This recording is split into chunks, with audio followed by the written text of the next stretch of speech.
Selamat sore bagi kita semua. Kami dari kelompok 7 pengantar basis data ingin mempresentasikan hasil diskusi kami, hasil kerjasama kami dengan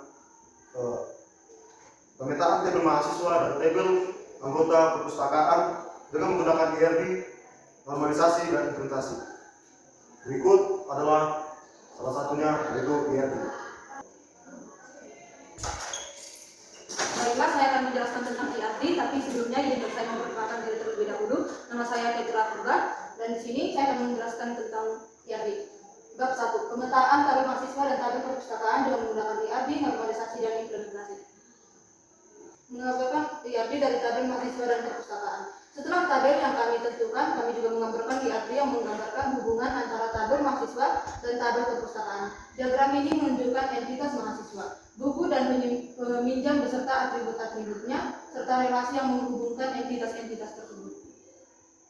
Di sini merupakan contoh dari implementasi tabel mahasiswa yang kami implementasikan dari IRB tadi, dan akan dilanjutkan oleh teman saya yang akan menjelaskan tentang implementasi tabel. Baik, perkenalkan nama saya Lara Ibu.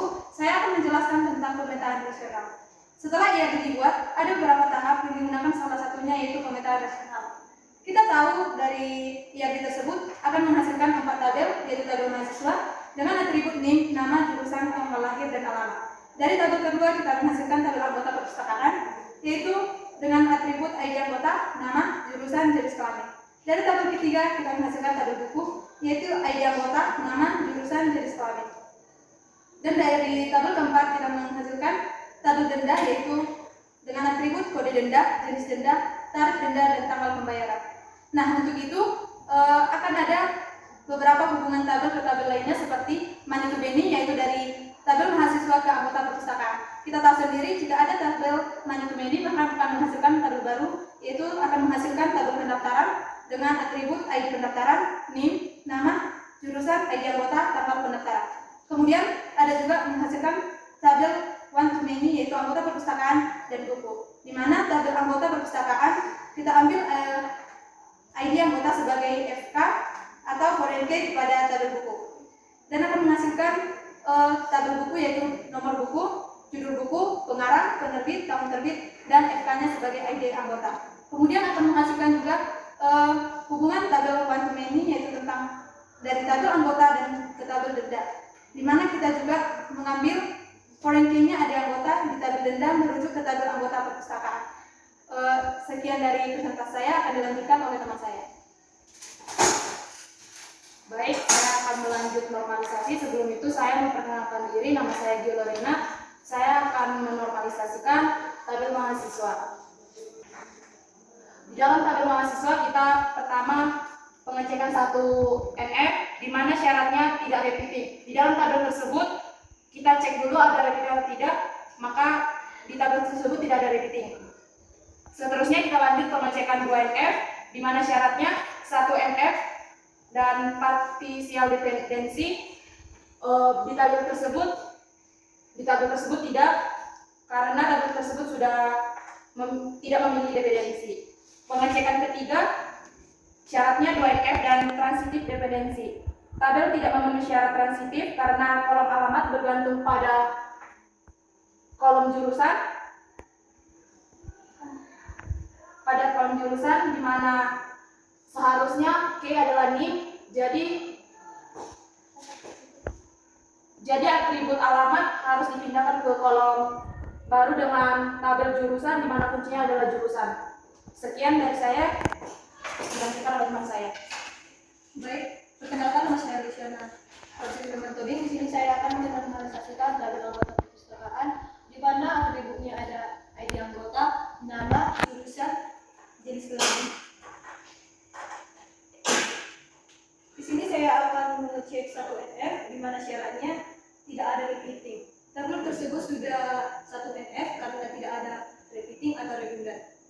Selanjutnya saya akan melakukan pengecekan 2 NF, di mana syaratnya 1 NF partial dependensi. Tabel tersebut sudah 2 NF karena di dalam tabel tersebut tidak ada yang bergantung pada primary key-nya. Selanjutnya di sini saya akan melakukan pengecekan 3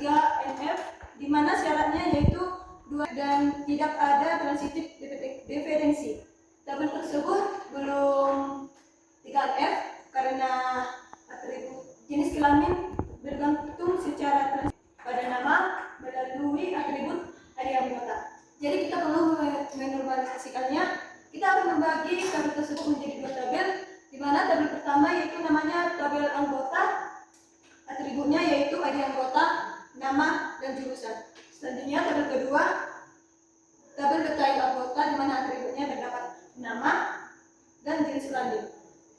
Normalisasi tabel selanjutnya akan dipresentasikan oleh teman saya.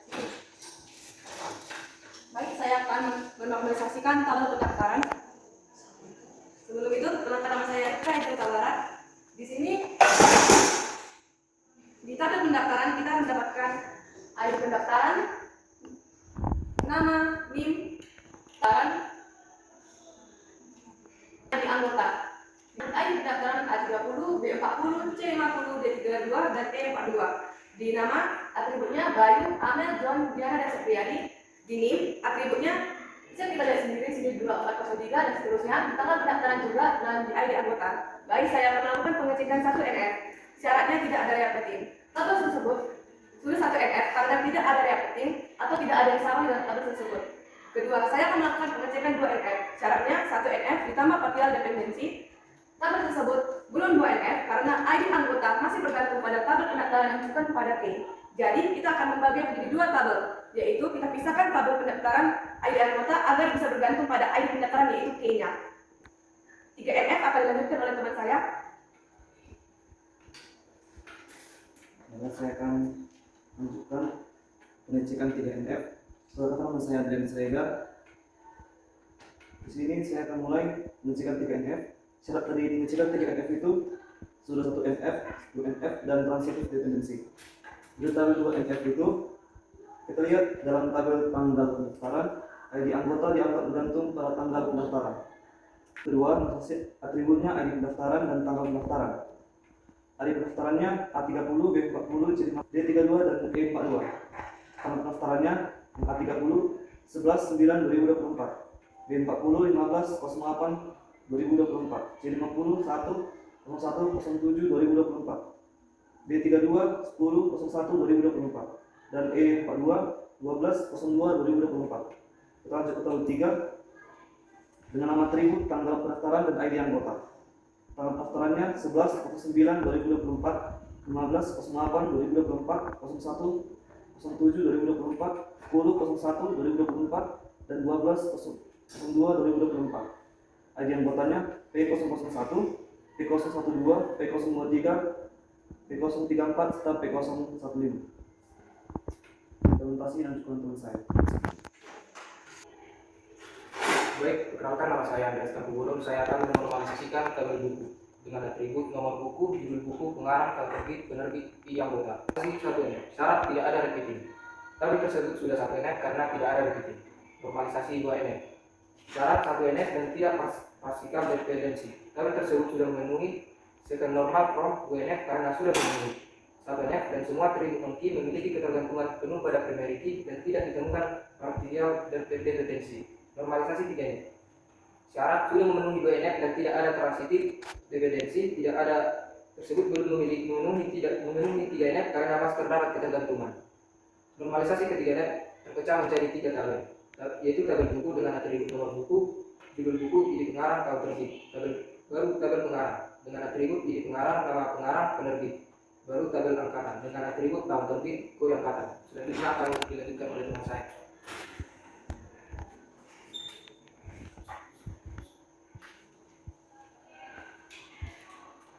Baik, perkenalkan nama saya Rendawati Kausia Barat. Saya akan menjelaskan tentang normalisasi tabel denda.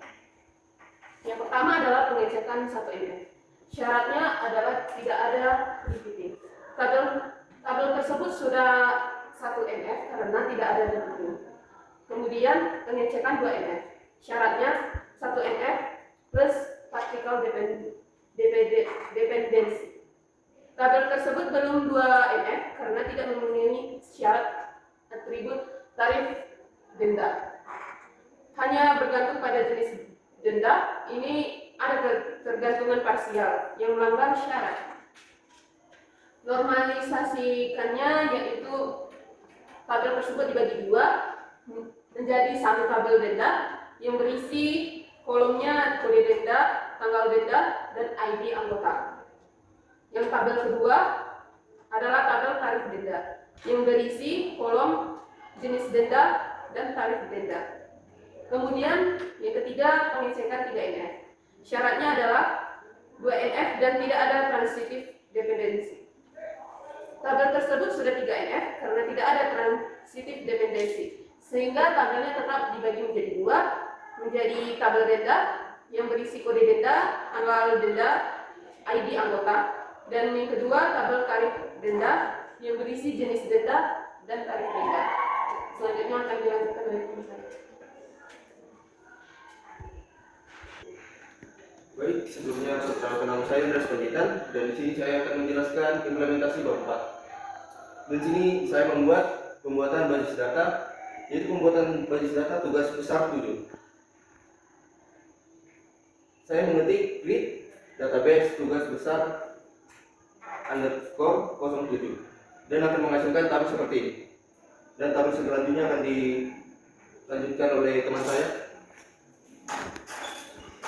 Baik, saya akan melanjutkan penjelasan materi dari implementasi basis data oleh teman saya. Yang pertama yaitu kita membuat tabel di dalam basis data tersebut ataupun di dalam database tersebut. Kita akan meng-create table dengan memasukkan tabel-tabel yang bersangkutan, yaitu tabel mahasiswa, tabel jurusan, tabel anggota perpustakaan, dan juga tabel-tabel lainnya. Dan tabel-tabel tersebut ini akan dimasukkan data-data dan akan dijelaskan oleh teman saya. Baik, saya akan menjelaskan bagaimana menginput data ke dalam sebuah tabel yang dibuat oleh teman saya.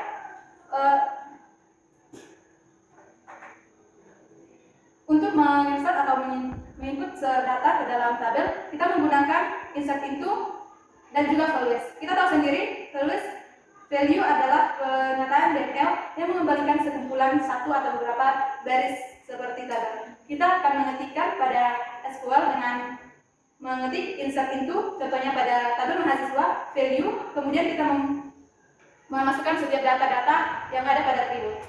Kemudian saya akan juga menjelaskan tentang query, yaitu untuk menampilkan setiap data dalam semua tabel. Nah, dengan menggunakan kita mengetik select start from dari tabel-tabel yang kita gunakan. Contohnya kita menggunakan select start from mahasiswa, dan setelah kita proses akan menghasilkan atau menampilkan tabel mahasiswa. Dan kita akan melakukan tahap-tahap ini pada tabel-tabel selanjutnya dan akan menampilkan setiap tabel yang ingin kita lihat. Mungkin ini yang bisa saya sampaikan. Sekian dan terima kasih. Baik, inilah hasil diskusi dari kelompok. Kami tahu kelompok kami memiliki kekurangan dalam mempresentasikan. Kelompok kami memiliki kekurangan dalam pembuatan tabel atau membuat ERD dan segi implementasi dan normalisasi. Kami mohon kita dapat memenuhi secara kesakma dan kami mengakhiri presentasi kami. Terima kasih.